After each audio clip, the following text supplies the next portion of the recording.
Members, time for the meeting, and it is we have a quorum. May I call to order the meeting of the Subcommittee on Members' Remuneration and Operating Expenses Reimbursement.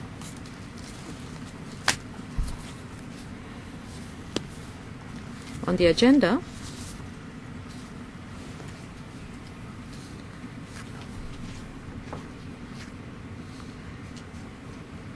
at the last meeting, members proposed at the last meeting that with regard to the review of OER, apart from staff salaries and office expenses, members said that those should include other matters, that is, traveling expenses reimbursement, and whether we should continue to use the CPIC as the basis for annual adjustment of OER, and whether the level of members' OER should be based on the size of their constituencies. Some members had also suggested that information such as salaries and turnover rate of members' assistants be compiled to facilitate the review. Perhaps I should ask the SG to walk us through the paper, please. SG. Thank you, Chairman.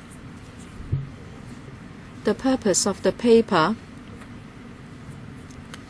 is to respond to members or to provide information to members with regard to views raised at the last meeting. First of all, statistics. These are in paras 4 to 12 of the paper. First, Office Operating Expenses Reimbursement, or OOER. In the 5th LegCo, the average utilization rate was 92%, and about 72% of members used over 90% of the OER. And the breakdown of utilization rate are in Appendixes 1 and 2. As for entertainment and traveling expenses reimbursement, or ETER, in the 5th LegCo, the overall average utilization rate was 96.7%. And about 90% of members used up to 90% or above. And in Appendices 3 and 4, there are the details and breakdown. And as for members' staff, the information is in 9 to 12. We have based the statistics on members' claims submitted. In the 5th LegCo, on average, members engaged 6.8 number of staff who were full-time, and for the 6th LegCo, the statistics are up to the 20th of March 2017, and on average 6.6 members of staff who are full-time. As for salaries, with regard to full-time staff engaged in the 5th LegCo and 6th LegCo, those are 64.7% and 58.5% earned less than $20,000. And then the wastage rate, the statistics done in the 5th LegCo told us that in 2012-13 and 2013-14, the turnover rate was 21% and 16% respectively. And then district offices. According to members' rental reimbursement claims, we found that in the 5th LegCo,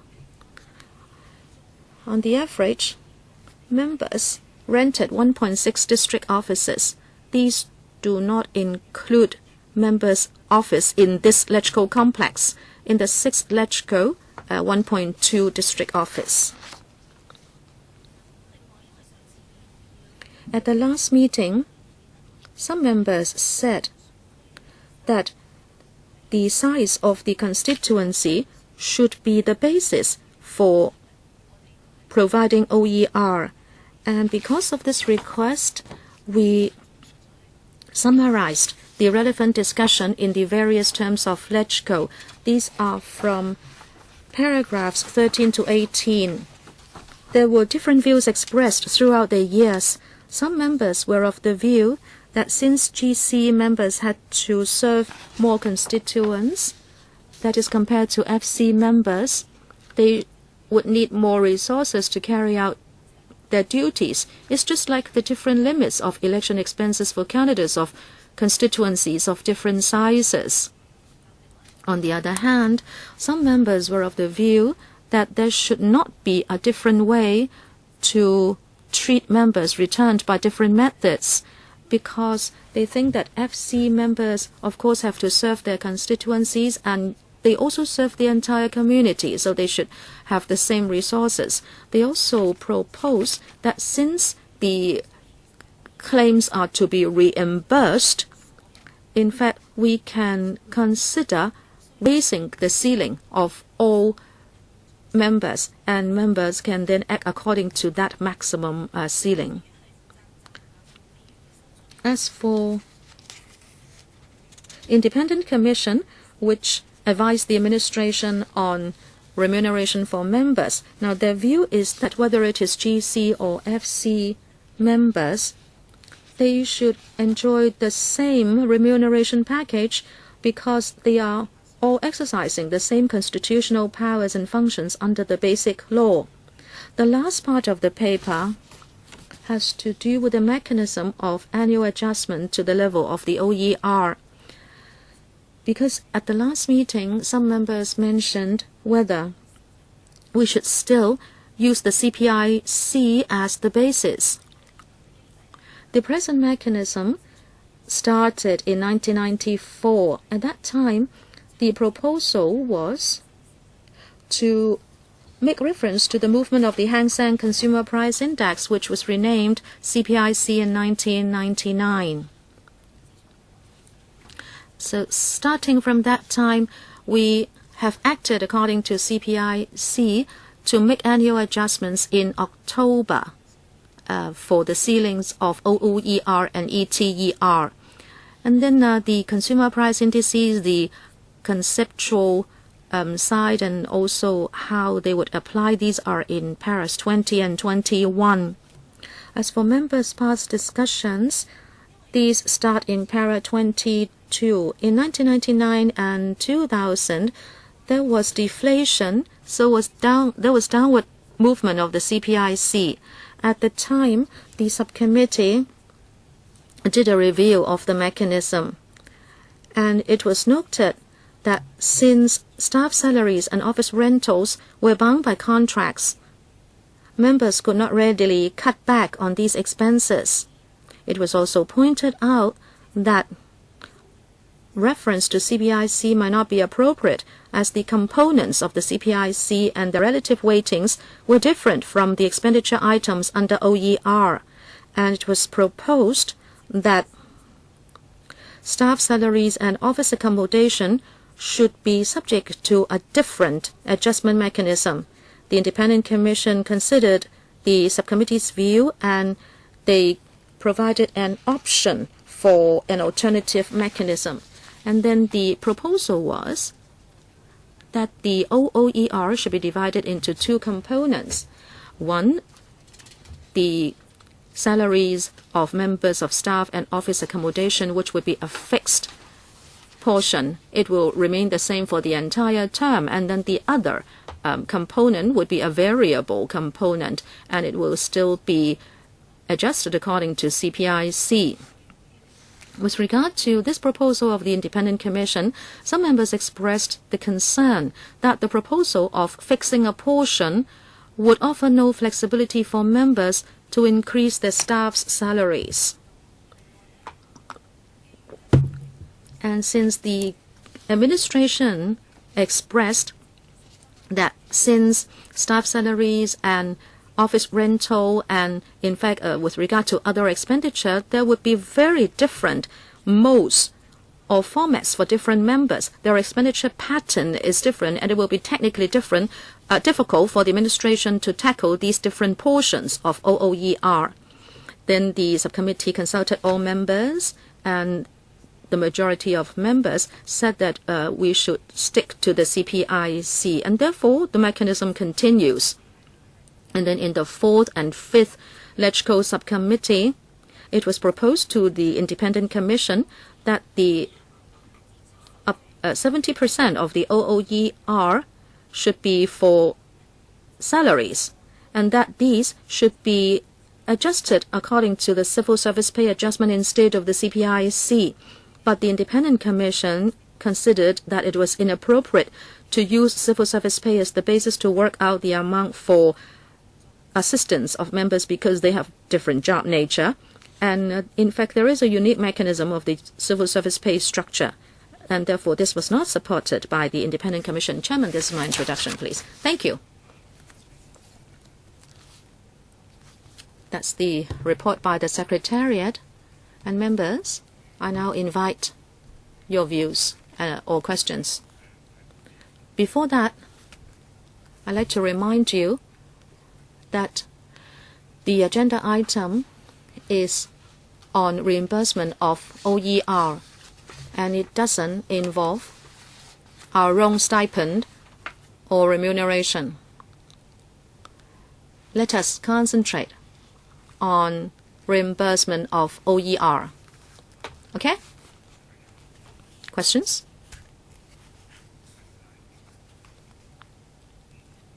Mr. Ip Kin Yuen? Chairman, please go to Appendix 6, members. This is about the salary distribution of full-time staff employed by members of the 5th and 6th LegCo. It can be seen here that, first of all, for functional constituencies and geographical constituencies, including DC 2nd FC, there is an obvious difference in terms of full-time staff salaries. For FCs, as you can see, let us look at the 6th LegCo. The distribution is such that most assistants were getting 15,000 to 25,000, and a high proportion are earning more than 35,000, and it is true for over 1/4 of the staff. But for GCs, let us look at GCs only. Most staff earn 10,000 to 20,000. Those who earn more than 35,000 only accounted for 5%. It's a very small percentage. I'm from an FC myself, but I can see very clearly that GCs, including DC 2nd FC, this expenditure on staff is quite tight. People have to look after a big constituency, and there are many constituents. They need to liaise with their constituents, and that already requires a lot of manpower, and the situation is very different from FCs. In calculating OER reimbursement, we are not talking about members' stipend, but how we go about our work. Why do we choose to ignore the difference? For DC 2nd FC and GC members, we should be reasonable with regard to OER reimbursement for these members.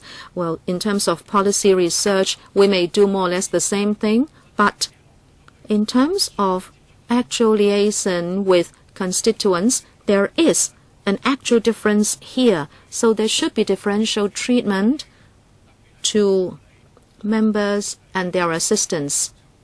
Their assistants should be reasonably remunerated. I think it is quite difficult for GC members to give their staff reasonable remuneration. Members are working hard to fight for labor interests in society, and yet they are not able to give reasonable remuneration to their own staff. This is quite ironic. I hope I can draw your attention to this point. Secondly, the adjustment mechanism that we use, the CPIC. As you can see, within our OER, a big chunk is staff salaries. Let us go to Appendix 1. Staff expenses, no matter which constituency it is, it occupies about 70 to 80%. So, if our staff salary are linked to CPI, but they are not utilities, it's a salary. So, if we cannot have a appropriate adjustment to staff salary, well, personally, my staff are paid less than the last term. I have to cut expenditure. I cannot retain a consultant. I cannot print as much material. My staff next year, I don't think I can adjust their salaries. So this is a big blow to staff. Why do we have to adjust their salaries according to CPI and not any other method? Recently, in the education field, we're talking about kindergarten teachers and the subsidy. We understand we cannot use a consumer price index, and the CE incumbent had already pledged that they would make a reference to civil service pay adjustment. So for subsidized bodies, they can do so. Then the Legislative Council members, OER, should also adopt that same approach. So I hope we should provide suitable work compensation, and that will affect our ability to retain and recruit high quality staff, and this also affects our quality in debating. So in order to enhance our debate quality, I would like the remuneration reimbursement to be dealt with reasonably. Next, Ho Kai-ming. Before he speaks, I do have 2 points. First, we don't have government officials in attendance, but the Secretariat is assisting us. So we don't have Q&A scenario. The Secretariat will record all your questions, and if there are questions that are unclear, the Secretariat will help us clarify. But the questions Mr. Yip raised, the Secretariat cannot respond. We have to reflect that to the officials. I have to clarify that. Second point, our committee in this term cannot resolve the issues in this term. The discussion items are just paving the way for the next term. So I just want to clarify that, Mr. Ho. Chairman, I want to ask 2 statistics. Has the Secretariat compiled data on part-time staff? Because if we look at Appendix 6, district constituencies, they have 30 staff less, so it's 1 staff member less per district. So have they really recruited less, or have they been converted to part-time staff? That's why there's a discrepancy in the figure. And second, I also want to ask, have there been statistics on office rent? How much is it going up? I can see my rent.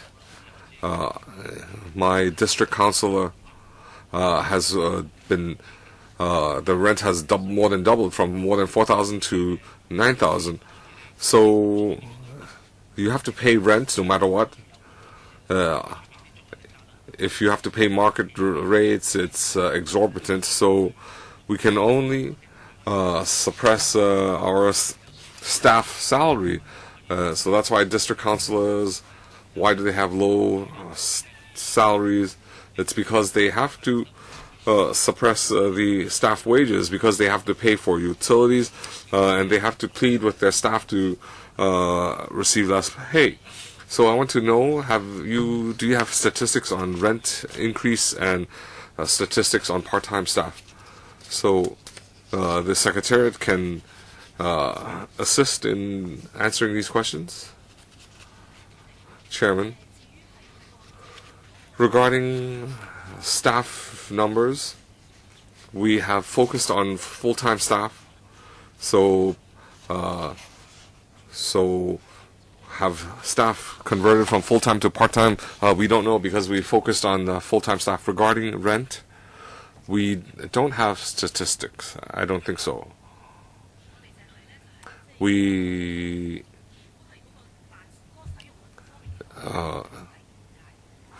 worked on the 5th legislative term usage rate.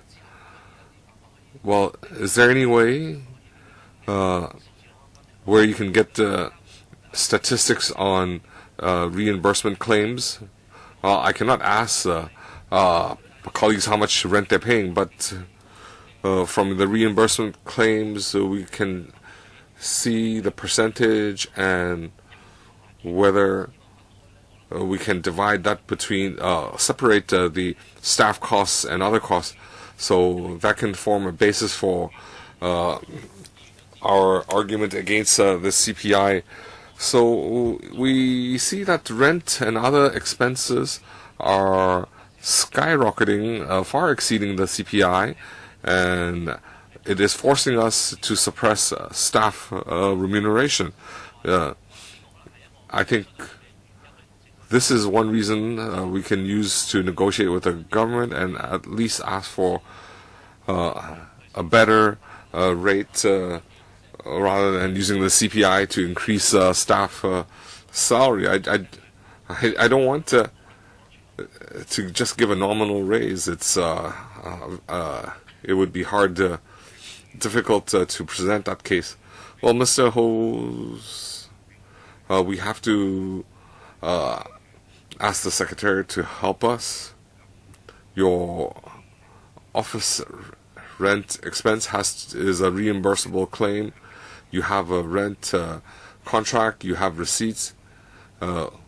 We can look at past records or the previous term,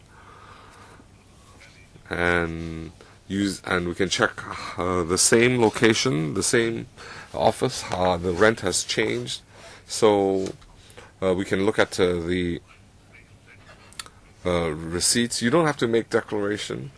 The Secretariat should be able to examine these figures. So if the Secretariat can follow up on this, yes, we can. Regarding Mr. Ho's request, we can see what information can be compiled and serve as reference. Mr. Wu Jiwai, and then Lo Wai Kok, and Mr. Yip Kin Wu Jiwai. Chairman, I note that there's a lot of discussion content that has been discussed repeatedly in the last few terms. It's just that some suggestions have been ignored and some have not been adopted. Well, I don't want to renegotiate. I think the issues are more or less the same. For example, reimbursable claims, should it be based on the size of the constituency? Just now Mr. Ho Kai-ming mentioned different categories of adjustment. We think all this is reasonable. So I'd like to ask the Secretariat, these past suggestions are applicable to this committee and the independent committee. They can look into this further. So in the past few terms, our committee suggestions should be compiled, and we can formulate a stance or a consensus, and we can submit that to the independent committee for further exploration. Otherwise, we have to renegotiate. It seems like a waste of previous effort. And second, I fully agree with whether it's Mr. Yip Kin Yun or Ho Kai-ming. That is, regarding our expenditures, they are just three major categories. The salaries, it's about I think it's about 70% of costs, and then we have the rent and miscellaneous office expenses. So these three components have their specific nature, and there's definitely is reference material out there. For example, our rent change, whether it's rented leased from a housing authority or a shopping mall, you can always make reference to ratings and valuation department and look at the changes in rent, salaries. This one you can make reference to some salary, pay trend surveys, and other expenses. If you I might not have too much of a objection against the third category being made reference to the CPI, because if we can categorize it so clearly, I don't see why we should use the CPI to cover everything. So that's the first point. And the second point, I note that the government response is that the calculations will be very complex and it would be very detailed, but we're talking about three major categories, and there are reference points that we can refer to. So I don't think it's that complex. So, Chairman, I hope our discussion, we can compile our previous views and form a consensus, and then submit that to the independent committee for further study. And of course, if you might feel that in the previous discussion there were different views, of course it would be great if we have a consensus, but we can deal with the consensus. The independent committee might provide us with a response, and then we could tell us why we don't agree, and I think that would be a more practical and meaningful approach. Thank you. Next. Thank you, Chairman. Well, just now a few colleagues said that just making single reference to the CPI, they have expressed their views. I agree. I feel that we had so many discussions in the past. Can we be more practical on this occasion? Can we come up with a weighted average with the three components? There's rent, there's consumer price index, and then we have one component with a larger weight being the salaries. So these three areas, these three types of costs, there are reference that you can make. For example, in salaries, we can take a look at the civil service pay adjustment, or government subvented organizations and their salary adjustment. Regarding rent, we can also make reference to certain indices. We don't have to be super accurate, but typically we have the ratios of 70%, 20%, 10% for these three categories, and we can come up with a weighted average, and we can do some spreadsheet calculations, and based on these calculations, we can decide whether it is in line with our needs. I think we can. I think the Secretary understands what I'm saying. We can try to come up with this mathematical formulation, and I think it would be of more reference value to our colleagues. If we're just talking about this over and over, we're making no progress. We should try to do something practical. Mr. Yip Kin Yoon, could the Secretary respond? Doing these trial calculations, a mathematical model, is that feasible? Well, I've participated in this committee for so many terms, and it's been mentioned on each occasion. There are some difficulties, but we can have the Secretary respond. You need to compile different indices, including for office rental. No, I'm asking for an integrated weighted index. Chairman, in fact, we can try to use the methodology proposed by Dr. Lo Wai Kwok. The administration advanced a viewpoint saying that it was difficult to assign a percentage to every component, like 70% for staff salaries. But we can look at the past pattern of members' expenditure and use that as a basis for members' reference. It should be all right. Second round, Mr. Ip. Chairman, I'd like to ask the Secretariat a question. In the last term and also this one, what is the change of the manpower level at the Secretariat? You mean the Electrical Secretariat? Yes. SG.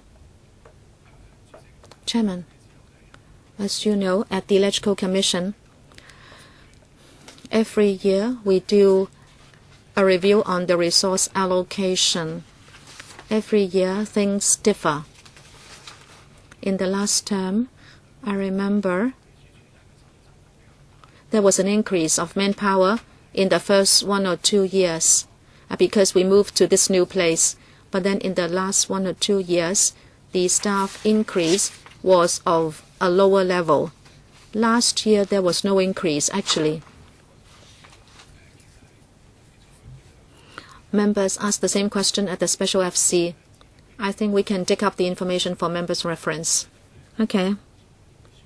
I, of course, was not really talking about increase of manpower at the Electrical Secretariat. Well, at least they did not have to cut staff. They were only maintaining it at a stable level. But if you look at our assistants, I think a member made a very important observation. Let us look at Appendix 6. Let us look at this term. We are engaging fewer assistants. I can see there is a reduction of about 6 to 8%. If you only look at GCs, including DC second FC, there is a reduction of 12%. And as you can see, there is an increase in salary. Those who earn the lowest salary have actually got a higher salary, but then if you include inflation, there is no actual increase. How can we explain this phenomenon?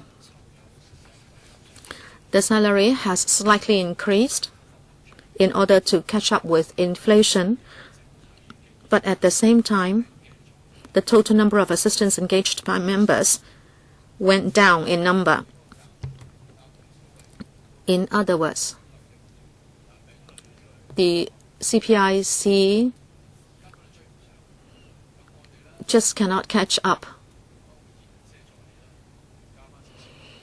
We need to increase staff salaries so they can have living expenses. So the only thing we can do is to engage fewer assistants. This is an overall decrease. And the end result is that our staff have to work harder.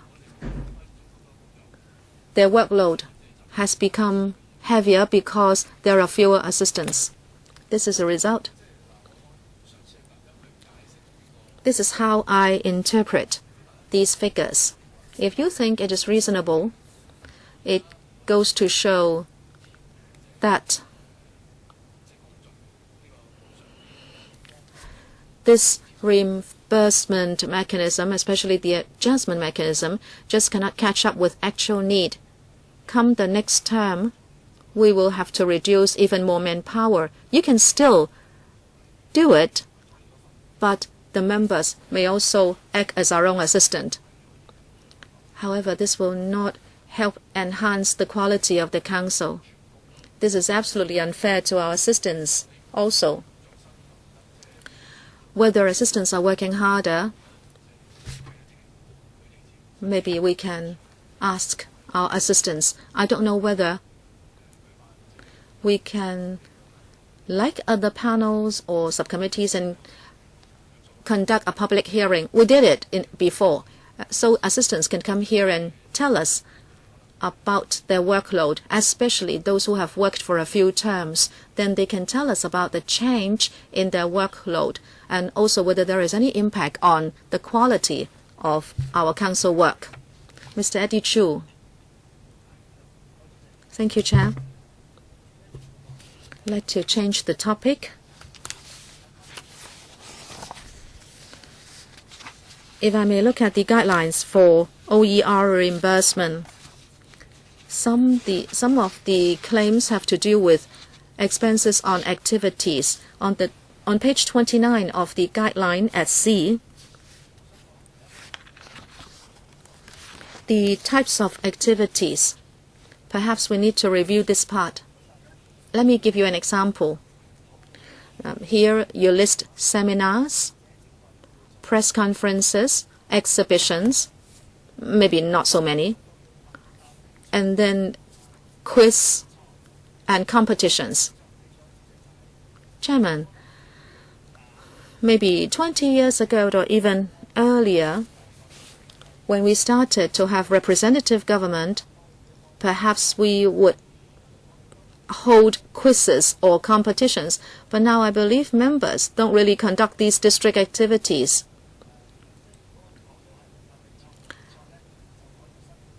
But of course, if we still hold quizzes or competitions, we can claim expenses.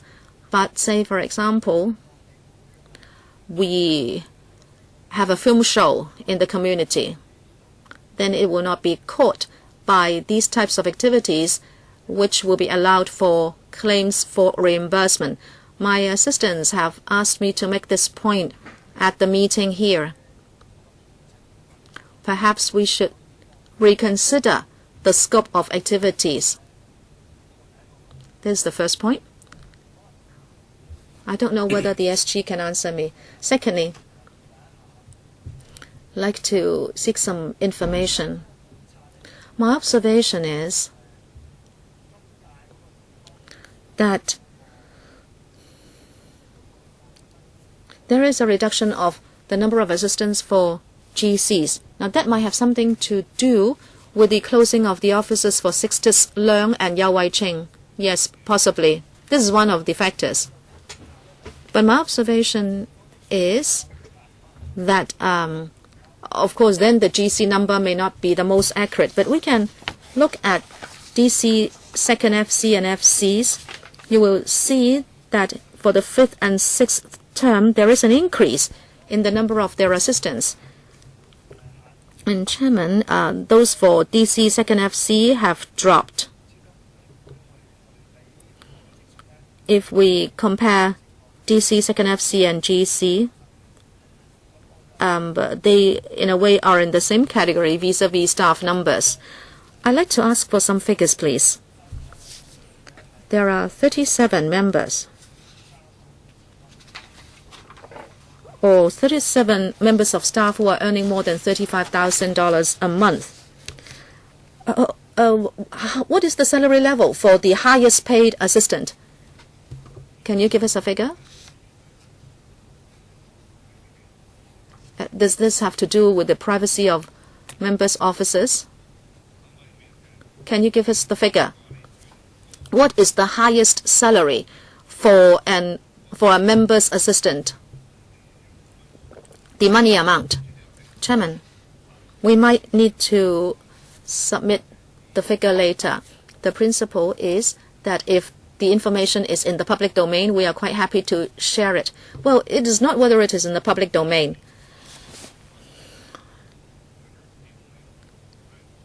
The OER claims are all in the public domain. Anyone can inspect them. It's just that if members have the time and the energy, we can all inspect the claims, including the assistants engaged by me. how much they are earning every month. They also have to sign a receipt when they are paid every month. Members can always glean the information, but in order not to waste members' time, perhaps the Secretariat can do the statistics. Yes, certainly we can do it. Also, the first question. Can the SG answer my question? Mr. Chu, I can teach you to do some more cunning things. In fact, before you make a claim, you can liaise with the Secretariat to see whether there can be an reimbursement. With regard to types of activities, the list cannot be exhaustive. And as to whether you are entitled to an reimbursement, as long as it's an activity related to your official duty, perhaps you can do it.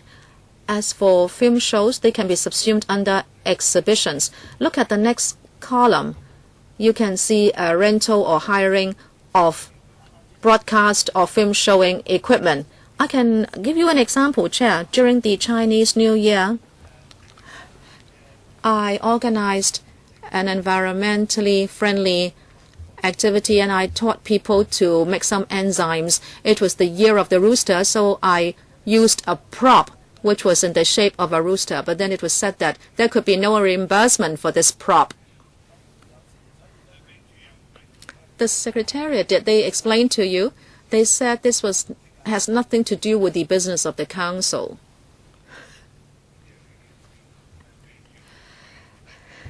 Perhaps we should liaise more with the Secretariat. Well, that is why I was trying to ask for more information. Well, you should state how the rooster relates to your Council business. It is difficult for us to iron out the details of a particular case, but you can take it up with the Secretariat separately. Second round, Jonathan Ho. Thank you, Chair.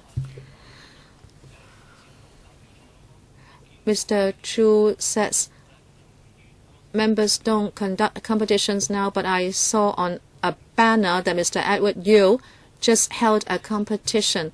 But if it is made too broad, GC members may ask whether a carnival can be the subject of a claim. So if it is cast very wide, as you know, everything we do would be for garnering support from the public. But if it is cast too wide and is not really related to our business here, as you know, the claims level is now 92% already. And perhaps there might be oversealing expenses as a result. So the Secretariat should do the gatekeeping. And also about Belt and Road, I need to learn more about it, but I believe the nature of the activity must be related to members' work before we cast the net too wide. To be frank, whatever we do has something to do with the image of the Council. If it is cast too wide, members of the public might question our work. I think the Secretariat has a yardstick based on accumulation of experience over the years. They have a yardstick with regard to OER reimbursement. They have so many years of experience. I think they can tell whether something is related to members' work. Say during election you want to hold some activities, so you make an impact on society and publicize yourself to society. Very experienced staff at the Secretariat can accurately tell the difference amongst activities. Third round, Mr. Ip Kin Yun, Chairman. Mr. Adi Chu mentioned the absence of 2 members. So proportionally, it may be a different calculation. He was saying that 2 members are not within the Council now. But then the number of decrease is not proportionate, and that is why I have done some calculations, and I use the simplest method. I would see how many members of staff each member has, and then we can compare that with the last term. Then we will know how many staff members engage in on average. Look at GCs first, 35 members. They engage 280. This is already in para 9. It was 6.8 last term. No, I'm only calculating the GC members. Also for GCs, last time 8. This term 7.6. That's very accurate. It's the same as my calculation. The Secretariat have done a good job, so that makes it very clear. Each legislator has recruited less assistants, and of course, so the overall picture is affected. So in fact, we have less staff in this term, and that deduction is quite significant. We're talking about each legislator is hiring 7 or 8 staff members, and we are on average hiring less, half a person less. Mr. Wu Jiwai, I can see that the OER levels in the last few terms, our colleagues have provided different views. Sometimes the independent commission will consider it, sometimes they won't. I want to understand that the paper highlights the controversy between the GC and the FCs, how they should calculate salaries and remuneration. On the last occasion, I mentioned that should we have some baseline and then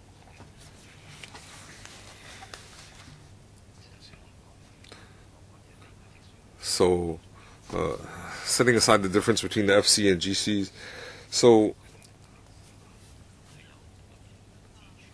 there are differences between the different sizes of the districts, the geographic constituencies. So should we have a baseline where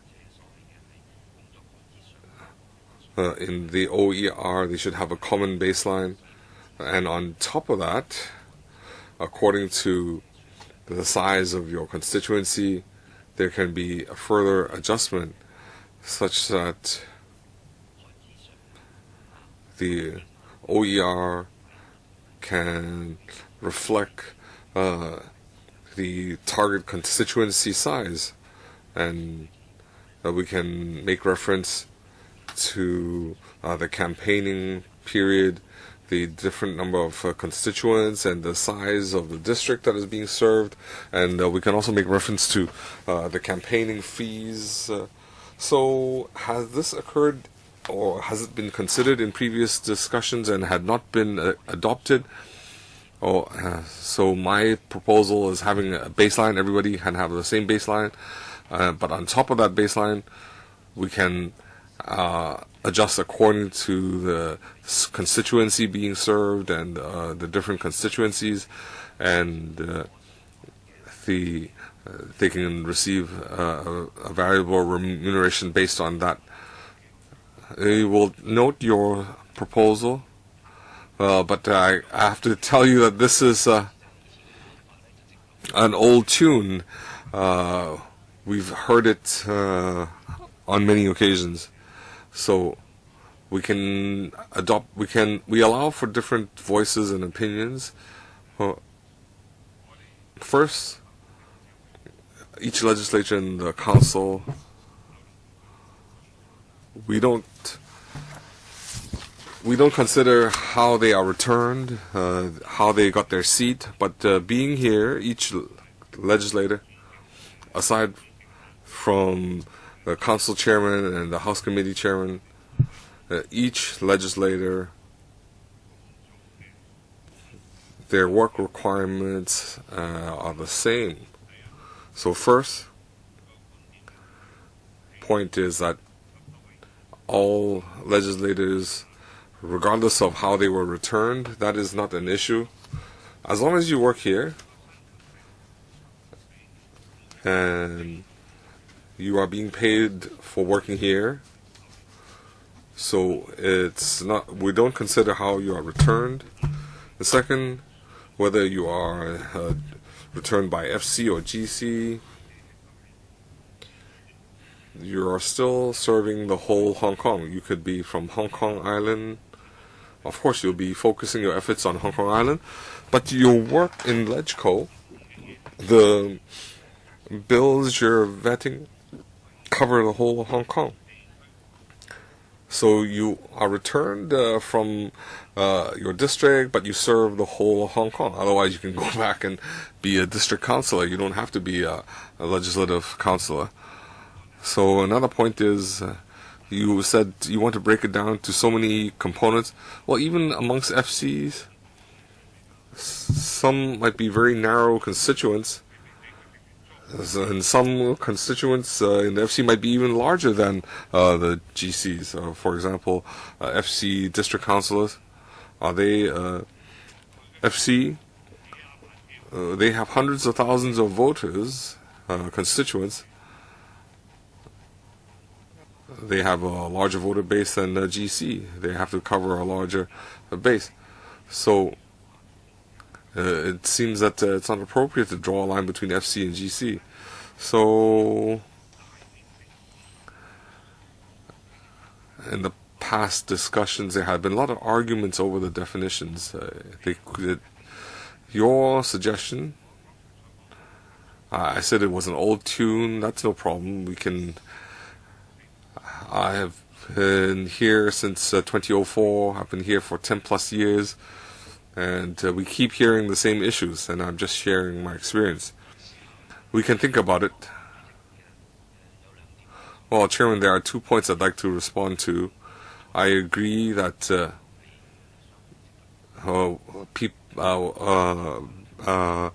having a seat in LegCo means that we have the same work. I didn't say, I wasn't referring to the personal remuneration. The personal remuneration and operating OER are separate. I just want to clarify that. And I'm not saying that for each FC, for each GC, we need to have a distinction. I'm just saying we can have a baseline, and we can consider objectively they do serve a larger constituency or different size constituency. For some FCs might have to serve millions of voters. I'm just saying in past discussions, this has been repeated before and there has not been any consensus. I'm just saying that on this issue, if we can reach a consensus, could we propose that to the independent committee? Because if we don't have a consensus, the independent committee won't even look at it. Okay, I understand. We'll take note of that. Thank you, Chairman. Just now, colleagues had talked about their expenses and limitations. I understand. For if you have district offices, then money might be tighter. But Chairman, this controversy won't be settled that easily. Using my experience in the district council, I was appointed. Some people said that your personal remuneration is the same, but your other expenses, if you're an appointed member, you should get less. Even if it's reimbursable, you should have a lower limit. Well, I think that's not fair, because even though I was appointed, at some point I had also had a district office. So on one hand, if you make a distinction and extend that distinction, and you say that a councillor is in a housing estate, they can rent from the housing department, and if they are, let's say, in a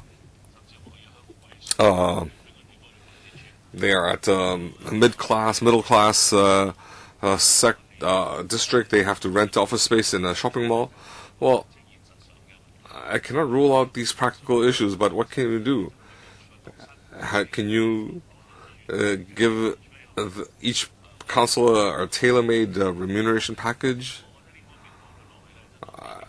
I don't think we can come up with a practical solution, even if we do continue the discussion. So we keep repeating the same discussion, and I don't think we can get an answer. I think the proposal I made just now in the Secretariat promised to make some trial calculations on this weighted average. At least we could have some reference, but whether we should make calculations based on FC or GC and come up with a different remuneration package, I think that would be difficult. I can share my experience since 2004 and some different viewpoints that have been accumulated over the years. Well, first of all, as legislators, we can hire assistants and staff. That's our own discretion. How many you want to hire, it's up to you. And the staff salaries have to be determined by the legislators themselves. There is no standard similar to the civil service. The terms of remuneration are also not like the civil service. There's no open recruitment examination. So wherever you wish to recruit, you can do so. So how do we set standards for remuneration? In the past, we had high salaries and low salaries. It's hard to standardize. And the government also cannot provide any guidelines regarding staff salaries. They cannot offer advice on the number of assistants. Nobody can influence you. And as Dr. Loh Wai Kok said, there's no stipulation on how many offices you want to operate. You can operate one, you can operate none, you can operate as many as you want. You're also not limited to where you want to run an office. You can run an office in a housing estate. You can also do so in a shopping mall. So the location, the rent, the number, there's no restraint. Legislators can decide for themselves. So if you want to standardize that, legislators will express different views. And I can tell you that each term there have been different views and suggestions, and ultimately could not have been resolved. I can share that with you. Some viewpoints that I've heard over the years. So just now Mr. Wu talked about compiling some data. So before the next meeting, the Secretariat could provide a paper about our concern, addressing our concerns, and in our next meeting, we can have that on the agenda item regarding members' concerns, and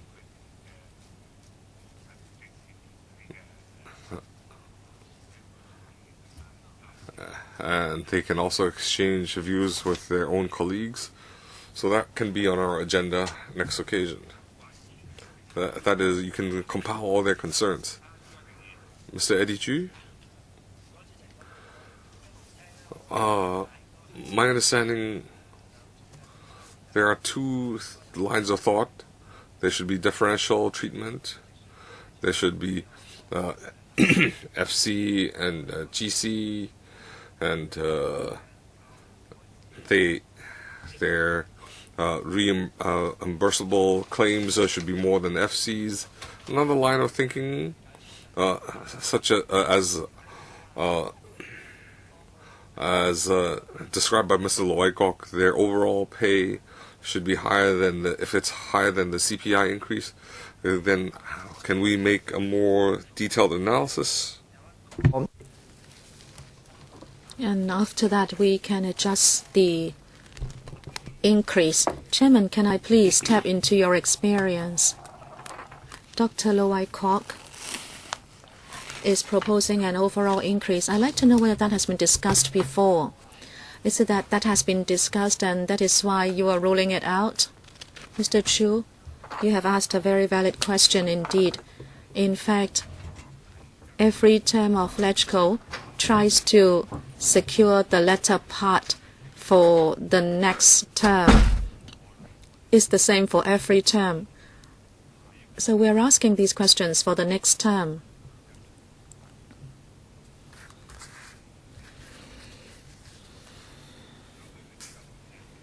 This has always been consistent. So it means there has been no consensus for differential treatment. Yes, there is a big discrepancy of views within LegCo itself. This is the fact. First, what kind of difference is there? How do you define the difference? The difference between whom? That is already too difficult. And also, how big should the difference be? There is no way to define quality or quantity. That is why there is no way to resolve this. That has been the case for the last decade or so. I remember Ms. Emily Lau was the chairman of this subcommittee, and yet she was unable to tackle this either. Did I answer your question?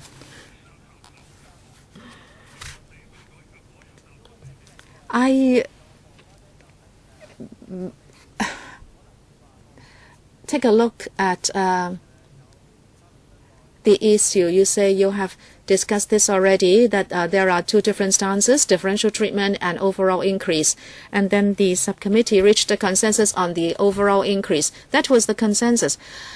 Then, knowing that this was the consensus and it was just the administration who did not permit it. Well, let me say this, Mr. Chu. We unified the views and they were given to the independent commission of the administration, which would make the final decision for consideration by the EXCO, which makes a final decision. Our subcommittee can liaise with the independent commission.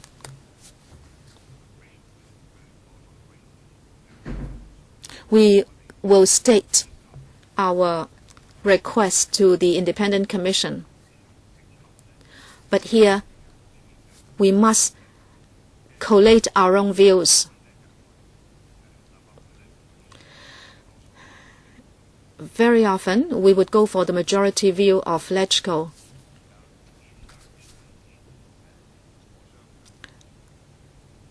I believe this is what our work should be for this stage. Did I answer your question? Any other questions? If there are no other questions, I have one. I'd like to ask a question on Appendix 1. You have A, B, C, D, salaries, office accommodation, equipment and furniture, and D, other operating expenses. What are those?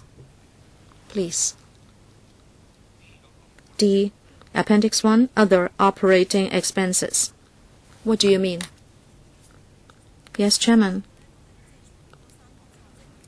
Say, for example, members might need to make publicity items, or you engage a consultant to do research. It covers any other thing outside A, B, and C. A, B, and C are quite distinct, but D covers miscellaneous items. Okay, thank you. Any other questions? If not, The meeting is adjourned. Thank you very much.